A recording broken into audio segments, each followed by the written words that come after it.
One of the questions I'm most frequently asked is how to build and accurately track a recipe in MyFitnessPal. So I'm going to take you through that today.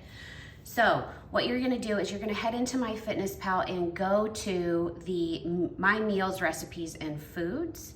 You can tap on that, and here you will see foods and recipes. These are recipes specifically that I've added. So I'm going to show you how to get started. What you'll do here is you will tap on Create Recipe, and you are going to enter the ingredients manually. So this is really important as you get started. You're going to call it whatever you want, give it a name, and then servings in this section, what you're going to put is 1. Okay, so you're going to do 1. And then you're not going to bulk import ingredients. I'm just going to call this ABC because I'm going to take you into a different one.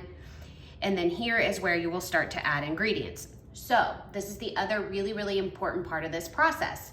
Let's say that you're building out a casserole, for example. The very next thing you need to do before you start entering in any food or anything at all is to weigh your casserole dish in grams. So weigh your casserole dish in grams and write down the weight.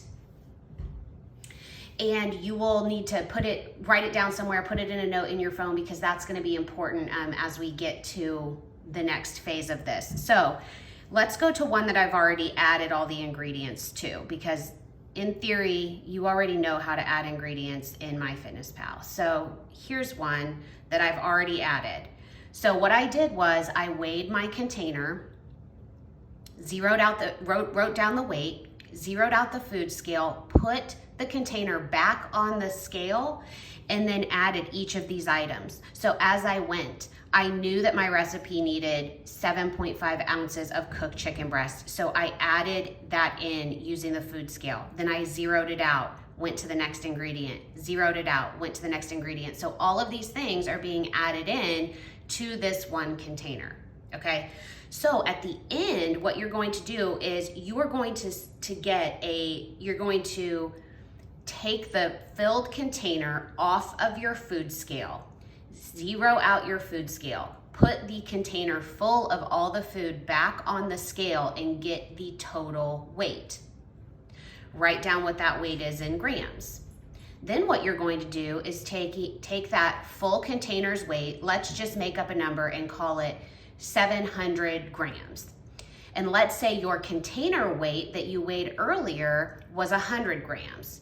You're going to take 700 minus 100 because you're backing off the weight of the container, and that will give you your 600 grams. So then you go down here and you're able to, you go not down at the bottom, okay? You wanna go over. So remember, when you first did servings here, you're gonna see a 1, right? Because that's what we said it was. Well, now what you wanna put in is you wanna put in the total weight, okay? So the total weight of the recipe. So that would be the food minus the weight of the container. So then you'll go to save and log it. Now what you're able to do is you're able to go, okay, I'm gonna go in here, I'm gonna weigh out how much of this, in my case, chicken salad, I'm going to have. And what I do when I'm doing this is I'm specifically looking at calories. I know about how many calories typically I'm budgeting for, and I'm also looking for protein. So I'm gonna dial this up, and I'm gonna take a look at what the calories and protein looks like for, this says 151, it's really 151 grams, right? Because remember, we had put that weight in.